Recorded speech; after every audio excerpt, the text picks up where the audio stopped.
Gloire soit rendue à l'Éternel Dieu. Parce que c'est lui-même qui a organisé ce programme. Et son esprit est au contrôle. Son esprit est à l'œuvre. Tous ceux qui viennent de loin et de près et qui sont arrivés en sécurité, en toute sécurité au milieu de nous. Que le Seigneur vous fortifie. Que Dieu vous élève. Alléluia. Alléluia. Regarde ton prochain et donne-lui un bon sourire.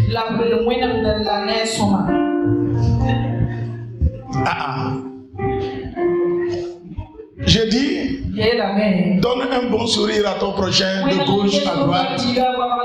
Ton prochain de gauche, ton prochain de droite. Donne-lui un bon sourire. Alléluia.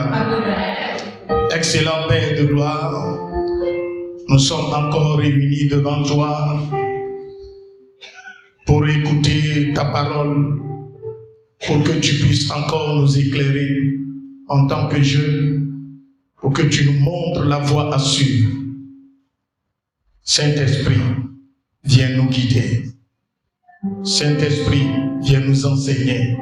Dispose les cœurs pour que cette parole, cette semence ne soit pas jetée sur une terre stérile. Au nom de Jésus. Amen. Nous allons continuer notre enseignement qui est héritier de la promesse, bâtisseur de demain. Alléluia. Amen. Nous avons vu hier comment être héritier de la promesse de Dieu. Et nous avons défini ce qu'est l'héritage spirituel. Et comment découvrir et saisir la promesse de Dieu. Alléluia. Amen. Comment découvrir et saisir la promesse de Dieu. Ce soir, nous allons définir ce qu'est la promesse de Dieu et comment fonder, comment établir les fondements solides pour réussir avec Dieu. Amen. Il y a des choses que tu dois connaître. Quand nous prenons la parole de Dieu, Jérémie 29, verset 11, la parole de Dieu nous dit: car je connais les promesses que j'ai formées sur vous, dit l'Éternel des armées, projet de paix et non de malheur, afin de vous donner un avenir et l'espérance. Dans Pierre 2, le deuxième livre de Pierre, le deuxième livre de Pierre, chapitre 1, le verset 4. La Bible dit: lesquelles nous assurent de sa part les plus grandes et les plus précieuses, afin que par elles vous deveniez des participants de la nature divine, en fuyant la corruption qui existe dans le monde par la convoitise. Alléluia. Amen. Vous voyez, ces versets nous parlent de la promesse de Dieu. Dieu dit ici à Jérémie qu'il a de bons projets pour son peuple. Ce ne sont pas de projets de malheur, mais des projets de paix. des projets de réussite, des projets de joie, des projets de gloire et projets d'élévation. Alléluia. Alléluia. Donc à partir de ce verset, nous allons comprendre que la promesse de Dieu est un engagement divin ou une parole de fidélité par laquelle Dieu s'engage à accomplir certaines bénédictions dans nos vies. Les promesses de Dieu sont des engagements divins ou des paroles de fidélité. Alléluia. Par laquelle Dieu s'engage à accomplir certaines bénédictions dans nos vies. Donc si Dieu prend cet engagement, si Dieu décide de bénir quelqu'un, il lui donne des paroles de confiance. Comme il a dit à Josué hier, il dit, c'est toi qui conduiras le peuple vers la terre promise. C'est toi qui partageras le pays à mon peuple. Je serai avec toi. De la manière j'ai œuvré avec Moïse, j'ai marché avec Moïse, je l'ai protégé, j'ai veillé sur lui. C'est de cette manière je te protégerai, je marcherai avec toi. Vous voyez, cette parole est adressée directement à qui? À Josué. On appelle cela une promesse spécifique. Si tu es jeune, tu es chrétien, et quand tu lis la parole de Dieu, tu dois savoir que c'est dans la Bible, il y a des promesses générales qui concernent tout le monde, et il y a des promesses spécifiques. Alléluia. Dieu te donne cette promesse particulièrement. Il s'adresse à toi personnellement pour que tu puisses savoir et connaître les degrés de sa pensée. À travers cet engagement, Dieu te révèle ses projets concernant ta vie. Alléluia. Alléluia. Alléluia. Quand vous prenez la parole de Dieu, vous allez comprendre quelque chose. Dis-moi bien Amen. Quand vous prenez 1 Jean 1, le verset 9, la Bible dit, si nous confessons nos péchés, il est fidèle et juste pour nous les pardonner. Si nous, ça c'est une promesse qui concerne tout le monde. Amen. Qui concerne tout le monde. Dieu a tant aimé le monde et il a donné son Fils unique afin que quiconque croit. C'est une promesse générale. Maintenant, comment reconnaître, comment distinguer la promesse de Dieu concernant ta vie? Et quand tu marches, et si cette promesse ne se réalise pas, comment l'attitude que tu dois adopter pour revendiquer cette promesse si tu ne vois pas son accomplissement? Alléluia. Alléluia. Alléluia. Dis-moi bien Amen. Je lui dis-moi bien Amen. Hier dans Josué 1 verset 5, Josué 1 verset 5, Dieu dit à Josué, nul ne tiendra devant toi. C'est spécifique. Nul ne tiendra devant toi.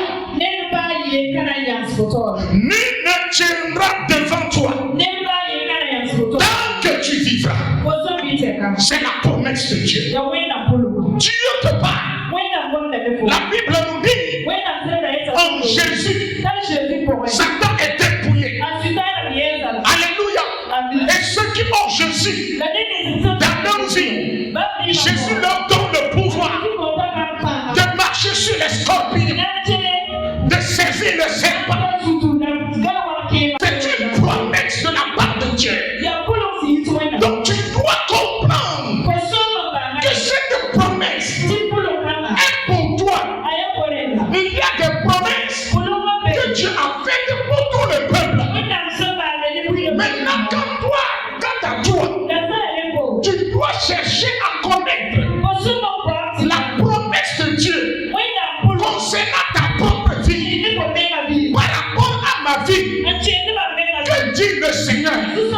Par rapport à ma situation, que dit le Seigneur? Mais malheureusement, les chrétiens sont dans le domaine général. Ils sont dans le domaine de la promesse générale. Et ils prient. Oh, alléluia. Oh, alléluia.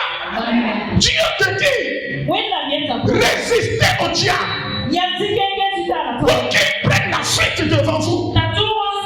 Tu dois te tenir sur cette parole et marcher devant, dis-moi amen, et avancer.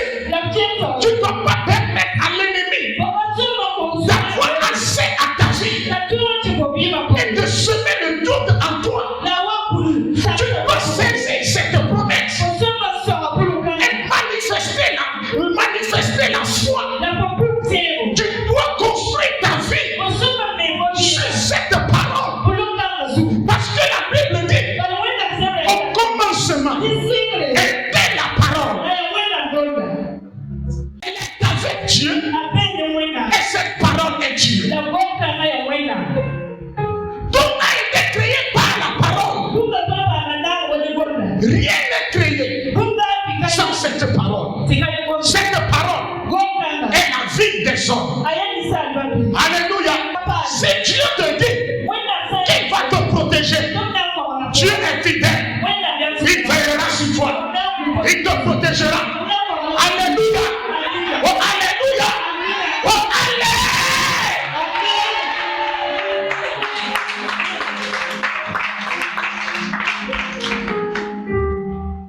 Dieu dit à Josué, nul ne tiendra devant toi. Est-ce que cela signifie que Josué ne va pas mener des combats? Quand on te dit nul ne tiendra devant toi, tant que tu vivras, comment tu comprends cette parole? Ça veut dire que sur le chemin de ton destin, tu vas rencontrer des difficultés. Des gens vont te persécuter. Des gens vont chercher à te tuer.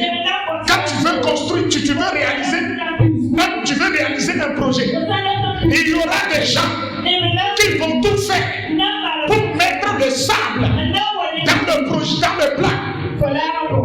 Il y a des gens qui vont te décourager, qui vont te dire jeune, tu ne peux pas y arriver. Non, non, non. Est-ce que tu as les moyens pour réaliser tel projet? Tu dis que toi tu vas devenir millionnaire. Est-ce que regarde-toi? Est-ce que dans ta famille il y a quelqu'un, toi-même là où tu es, est-ce que tu as les moyens pour réaliser ce projet? Mais si tu as la foi et tu sais que Dieu est fidèle et sa parole est infaillible, et c'est te dit, crois, tu verras la gloire de Dieu. Et tu crois, tu verras la gloire de Dieu. Ce projet sera réalisé. Oh, alléluia. Ce projet sera réalisé. Des gens qui disaient que tu ne pourras pas y arriver, ces gens-là deviendront des spectateurs. Oh, alléluia. Que ces gens-là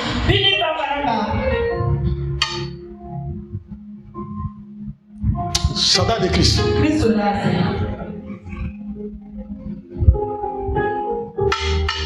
Vous savez, des fois, il faut que Dieu t'envoie des gens qui vont te décourager pour que tu arrives à découvrir tes talents. Si tu veux faire quelque chose, il faut que tu rencontres des difficultés pour que les dons qui sont innés en toi soient déclenchés. Parce que Dieu a créé quelque chose en l'homme. Quand quelqu'un est sourd, la personne n'entend pas. Il y a un autre sens qui se développe en lui.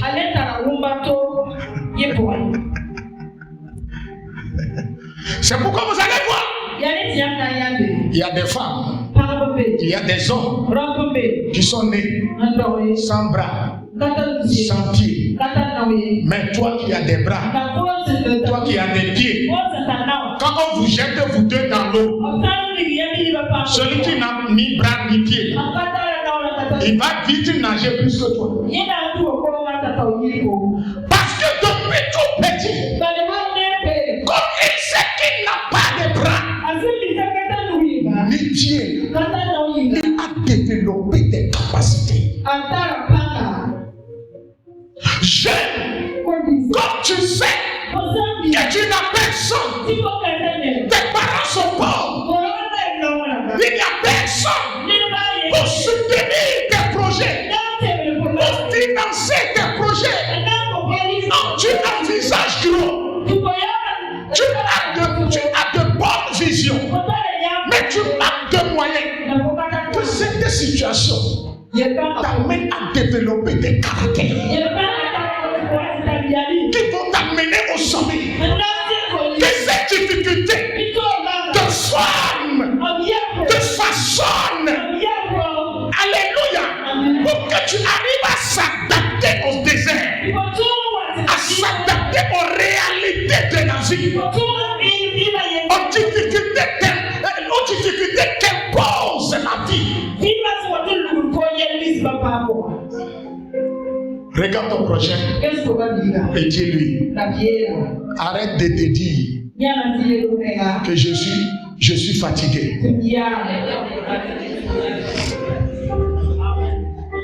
Tant que tu n'es pas riche, ne sois pas fatigué.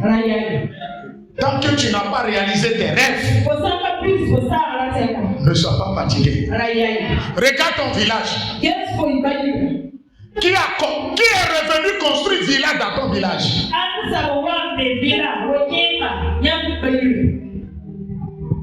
Hein? Non, retourne en esprit. Et maintenant commence par fouiller les gens du village. Fouille les cases, fouille les maisons du village.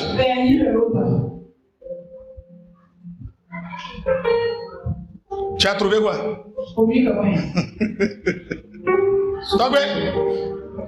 Tu as trouvé quoi? Maison à Banco. Aussi longtemps que tes rêves ne sont pas réalisés, tu n'as pas droit au sommeil. Dis-moi Amen. Dis-moi Amen. Vous devez comprendre que dans la Bible, il y a deux types de promesses. Les promesses inconditionnelles et les promesses conditionnelles. Des promesses auxquelles Dieu n'a pas besoin de tes efforts.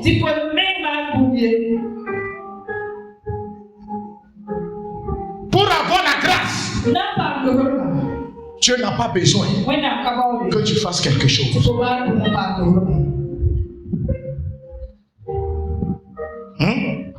Et cela est reposé sur Jésus lui-même, la personne de Dieu.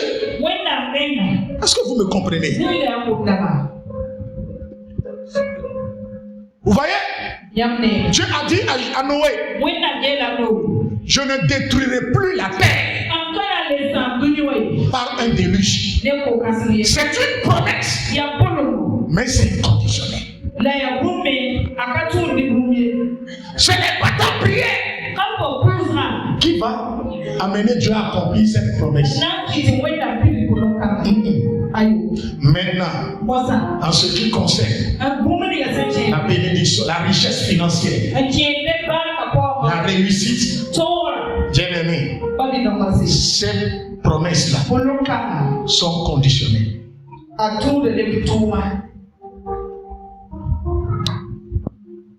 Si tu viens à l'église et tu refuses de prier, si tu viens à l'église et tu refuses de payer le prix, si tu viens à l'église et tu ne fais que prier, et tu refuses de travailler, et tu refuses de discipliner ta vie, tu vas moisir. Si tu viens à l'église et tu sais que tu n'as personne, c'est toi qui as 3 copains et 10 copines dans le quartier, dans l'église. Tu as couché avec toutes les filles. Le jour où les 3 vont amener grossesse là, c'est là que tu comprendras que tu ne fais pas du mal au pasteur. C'est toi-même qui détruis ton avenir.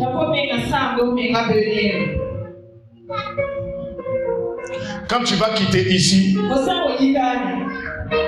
et un jeune de l'église commence à te draguer, oh toi mais tu sais que lui-même là, il te drague, il te dit il va t'épouser, fais-le asseoir. Quelle est la vision pour ta vie? Comment tu veux voir ton foyer? Dans quelles conditions veut que nous éduquions nos enfants? S'il arrive à te donner des raisons valables, épouse-le. Mais si c'est que, mais s'il te dit seulement, non, de toute façon je t'ai vu là, tu as grosse fesse, tu es jolie, de toute façon dont tu chantes à l'église, quand tu chantes comme ça là, mon cœur fait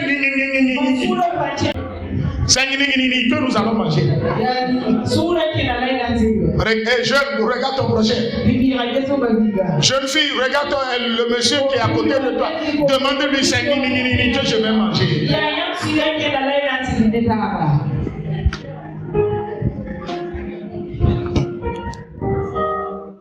Alléluia. Alléluia. C'est une fierté pour un homme quand il prend soin de sa femme et sa femme est heureuse. Toi-même là, écoutez-moi, même si Satan descend, ta femme est seulement contente de toi et Satan descend pour te tuer. Quand il voit seulement ta femme heureuse là, tu es protégé. Satan retourne d'où il est venu. Tu n'as pas besoin de trop jeûner, mais le cœur de ta femme te protège. Et jeune qui est ici ce soir, revois ta vie. Revois ta vie. Les erreurs que nos prédécesseurs ont commises, toi ne tombe pas dans ces erreurs. S'il arrive ce soir que tu es jeune et tu as déjà 2 enfants, tu as déjà un enfant, regarde-toi que ce que tu traverses aujourd'hui, est-ce que toi-même tu es content? Es-tu content de ta situation?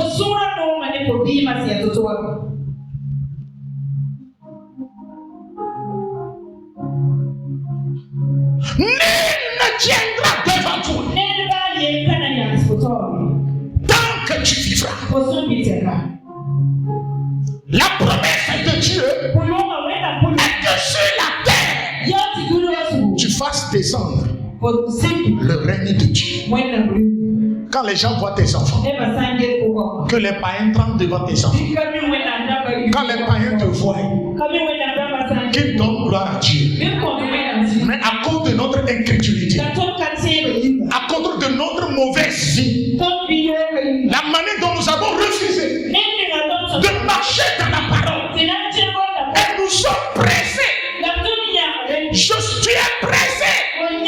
Je suis jeune. Je dois connaître ce qu'on appelle sexe. Tu es jeune.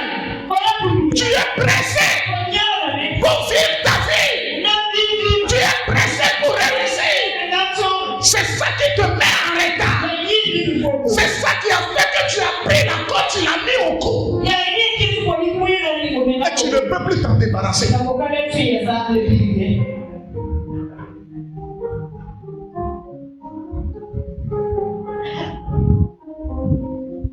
Tu étais pressé. Tes parents te parlaient.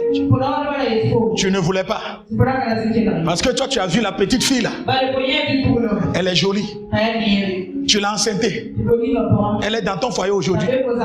Chaque matin, si tu veux sortir et tu ne donnes pas l'argent de popote, tous ceux qui sont dans la cour sont au courant qu'aujourd'hui tu n'as pas l'argent. Et elle te prend au cou. Donne mon argent.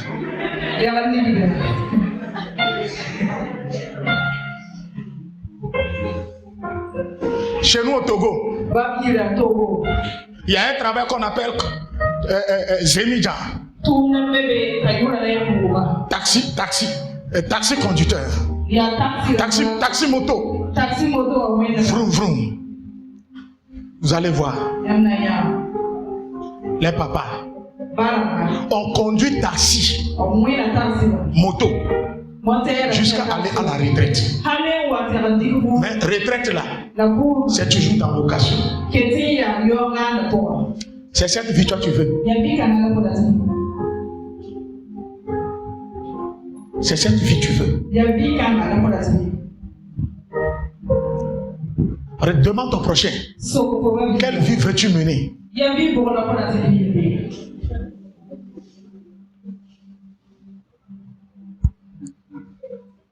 Les caractéristiques des promesses de Dieu, la fidélité de Dieu.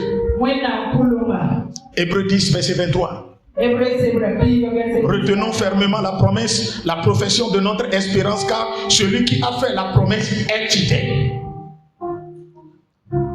La promesse de Dieu est infaillible. Josué 21, verset 45. Troisième caractéristique, la promesse de Dieu est un héritage pour les croyants. Quatrième caractéristique, la promesse de Dieu est une acquise par la foi et l'obéissance. On a vu ça hier. Et cinquième caractéristique, la promesse de Dieu est une bénédiction spirituelle et matérielle. Sixième caractéristique, la promesse de Dieu s'accomplit uniquement en qui? En Jésus-Christ.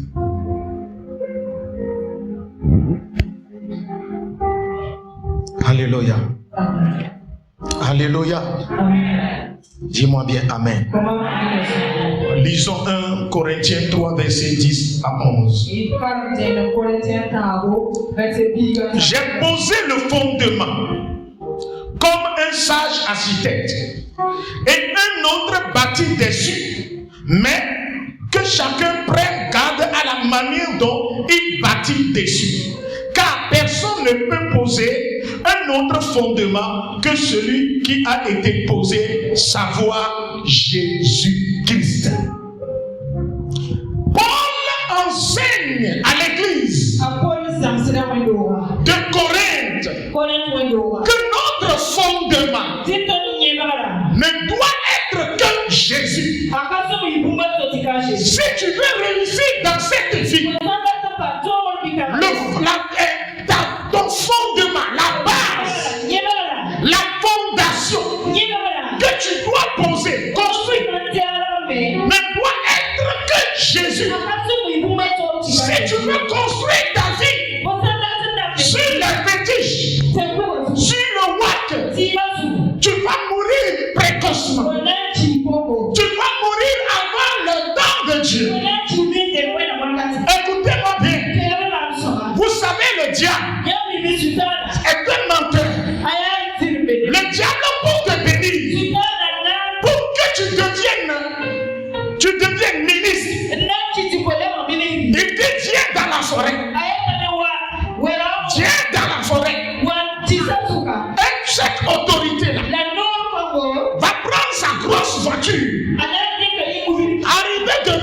forêt, enlever ses chaussures, se déshabiller. Ou bien, Satan lui dit, tu dois aller coucher avec un cadavre.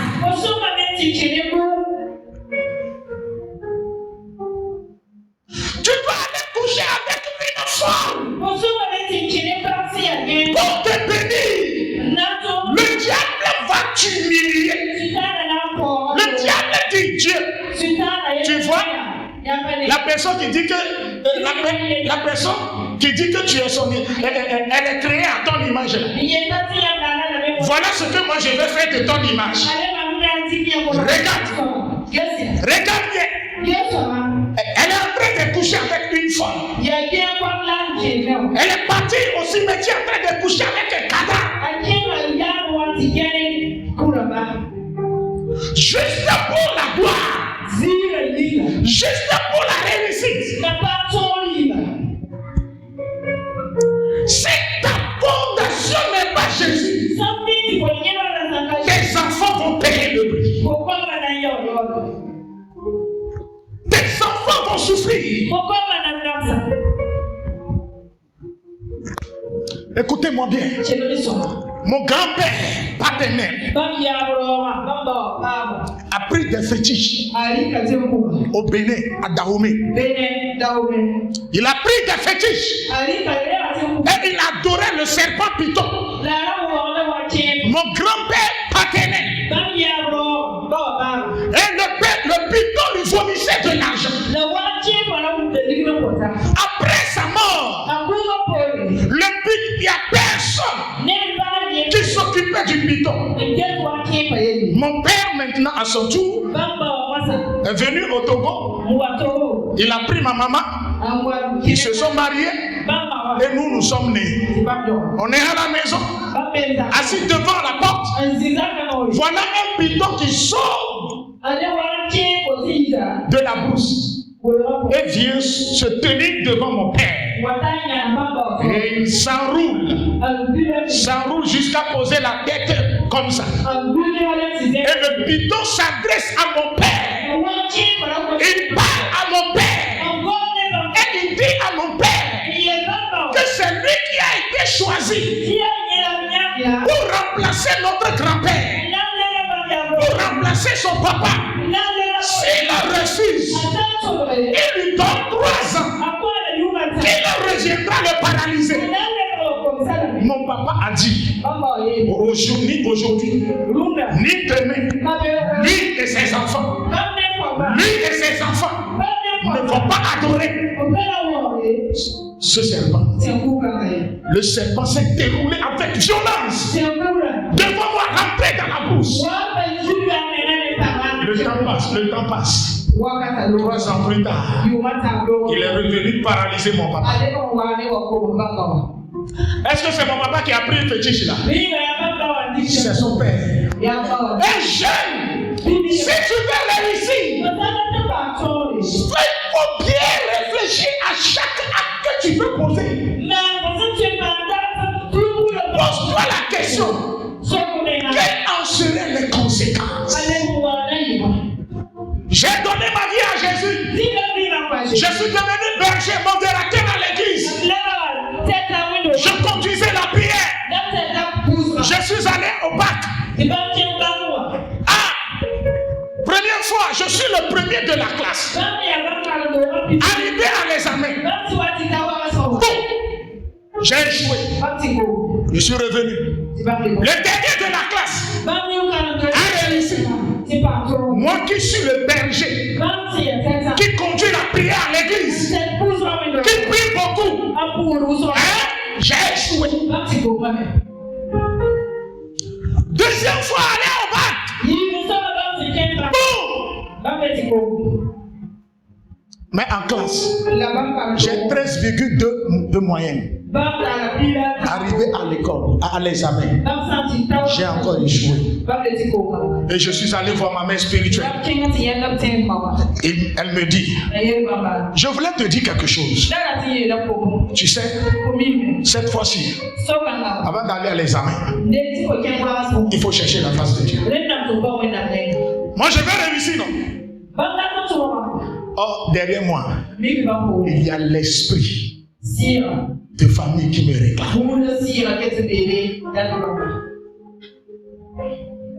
Dans la nuit profonde, je vois le serpent me visite.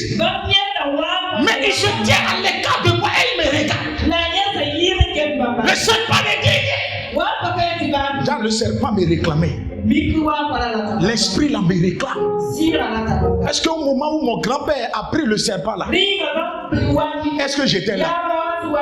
Bien aimé dans le Seigneur, tu dois faire un travail sur ton salut.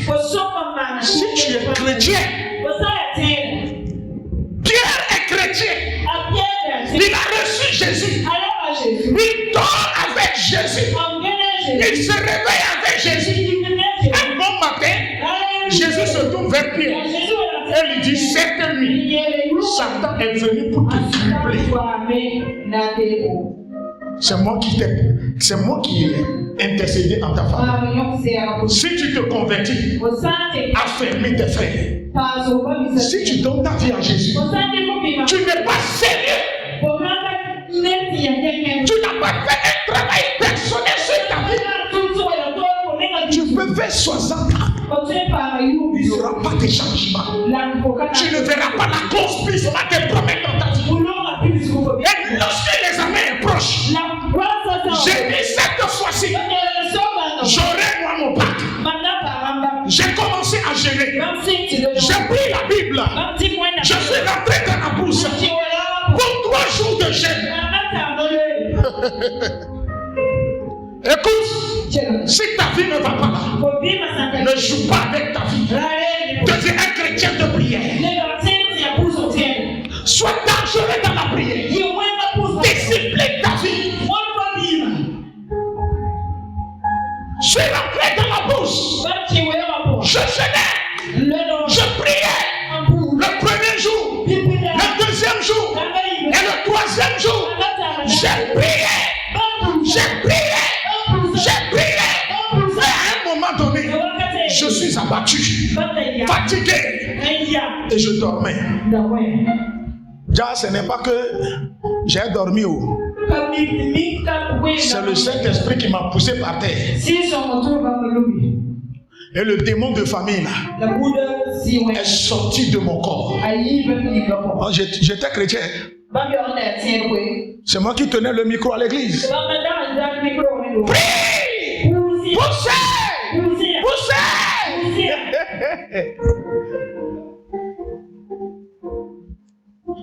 Dès que je me suis réveillé, je voyais un fou qui a des rastas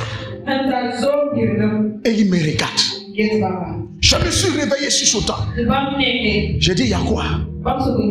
Il dit, tu as chance. Tu as chance. Nous voulons que ton papa nous adore. Il a refusé. On l'a tué. C'est toi qui es choisi. Mais si toi tu refuses encore, nous allons te détruire. Nous allons te rendre la vie dure. Mais tu as chance que toi-même tu as pris conscience. Mais fais très attention. Nous allons revenir. Si on compare ces choses-là par rapport à la parole de Jésus, quand un démon sort, il fait tout pour revenir. Si la maison n'est pas occupée par les Saint-Esprit, écoutez bien, écoutez, je te parle. Et il est parti, il est rentré dans la bourse et puis il a disparu. Je suis allé à l'examen. Ah, j'ai réussi. J'ai réussi. Oh, j'ai oublié que l'esprit là m'avait dit, il va revenir. Je suis devenu gentleman au campus. Je suis devenu étudiant en laboratoire. Quand on dit, on te demande tu es dans quelle option, et tu dis seulement je suis dans l'ingénierie de labo, on se gonflait. Et c'est là où on est rentré dans les filles.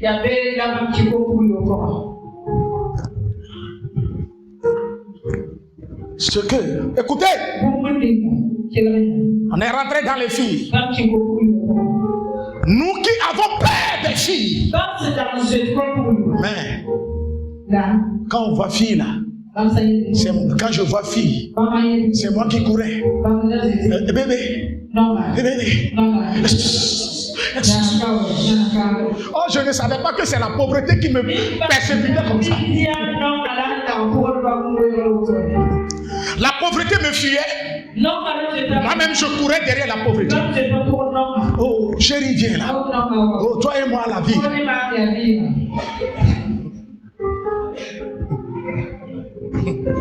La fille me fuyait. Moi, je cours. J'ai dit, je me mets à genoux, pardon là. Un coup, c'est là. Je ne savais pas que je suis en train de vendre ma destinée. Quelques années plus tard, je suis paralysé. Les membres de l'église ont prié. Dieu m'a guéri. Je ne suis pas repenti. Je suis encore paralysé.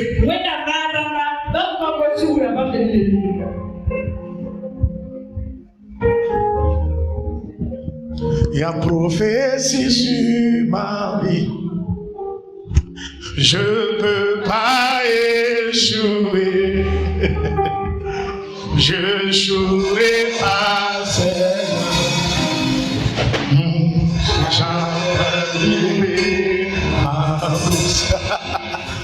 Il y a prophétie sur ma vie.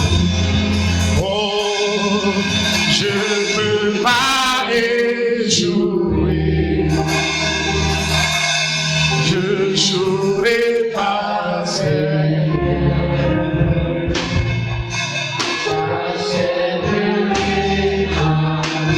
Écoutez-moi, le diable m'a trompé. Je couchais avec les filles. Quand je viens à l'église, je prends le micro et je dis Holy Ghost Fire. Les gens tombent. Je me dis que l'onction est toujours là. Le vin, l'alcool. Toi, tu fais quoi? Les gens que Dieu choisit pour vous enseigner. Je suis un blessé de guerre. Quand vous voyez toute l'église là, nous sommes tous des blessés de guerre ici. Joe bless, tout le monde. Joe bless. On a vu des choses, mais le Seigneur nous a délivrés.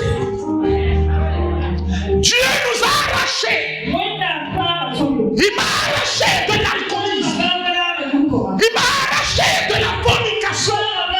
Il m'a établi dans sa parole. Et il m'a dit, mon fils, va, prêche l'évangile dans sa vérité, dans son intégralité.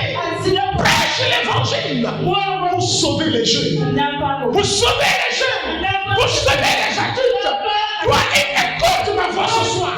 Laisse-moi te dire, peut-être c'est une occasion, peut-être c'est la dernière occasion pour toi de changer ta vie. De changer ta vie. Ce n'est pas que je n'ai pas connu le monde. J'ai connu le monde. Si ma femme que vous voyez, elle prend le micro pour vous témoigner. Tout le Seigneur l'a arraché. Tu vas commencer à pleurer du matin jusqu'au soir. Donc nous ne sommes pas ici pour s'amuser. On n'est pas là pour vous bluffer. On n'est pas là pour vous blaguer. On n'est pas là pour vous foutre. On veut un changement radical. On veut que votre vie soit fondée sur le Christ. Christ. Dis à ton prochain Christ. Dis à ton prochain Christ. Dis-lui encore Christ. Dis-lui encore Christ. Christ. C'est Christ est ta fontaine. tu auras faim. Les gens vont te décourager. Les gens vont venir t'insulter. Ils vont se moquer de toi. Mais tu as une foi inébranlable. Les gens vont dire il faut renoncer à Dieu. C'est en ce moment tu diras.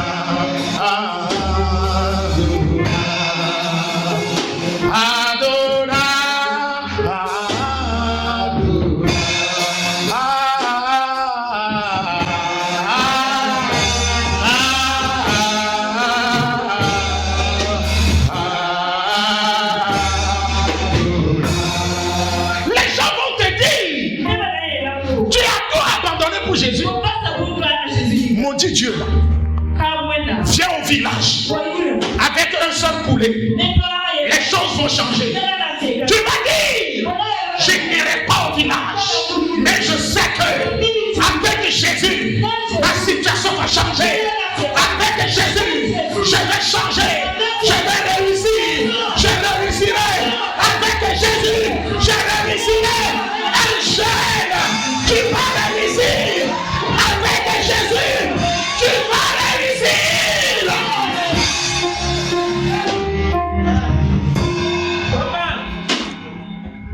Esprit de prophète. Esprit des prophètes. Chantez-moi, esprit des prophètes. Yeah. J'attendrai.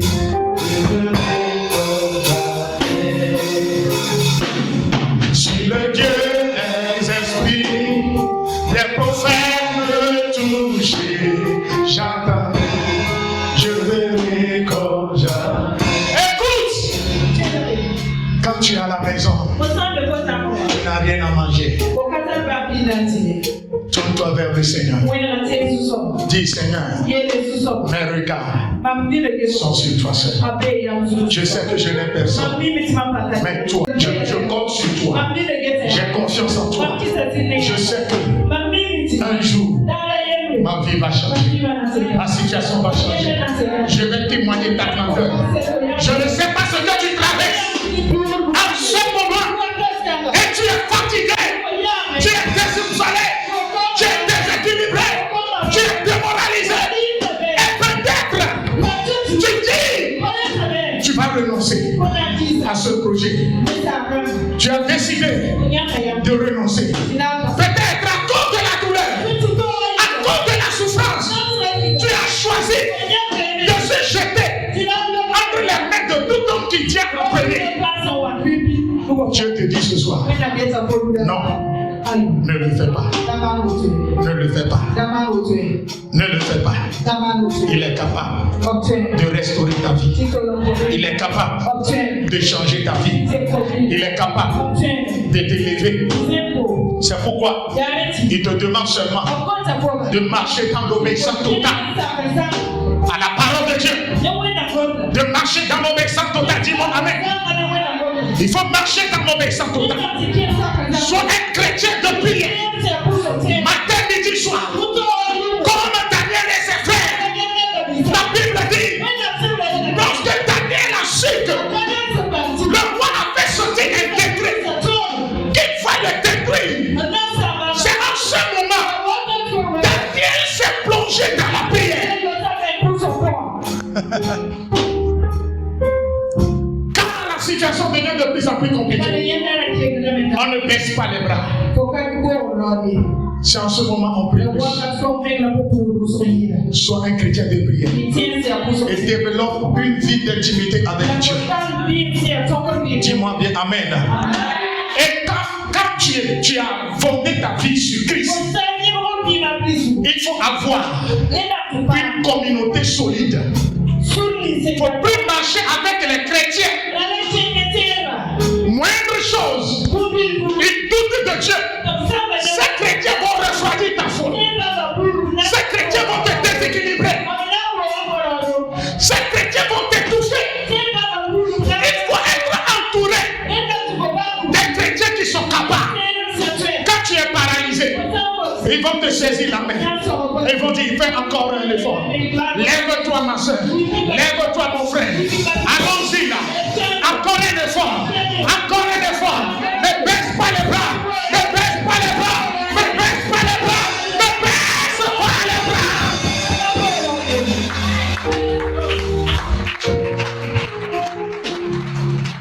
Écoute. Si tu es chacun ami des chrétiens, petite chose, ils ne font que se lamenter. Tu n'iras pas loin.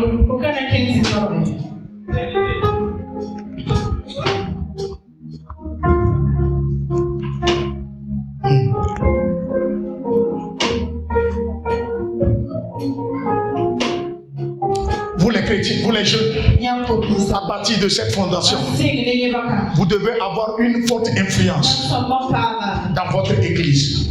Il faut que le pasteur compte sur certains jeunes.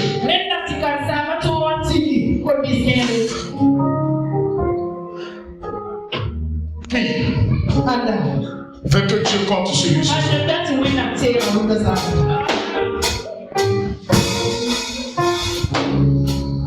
Prends un engagement solide.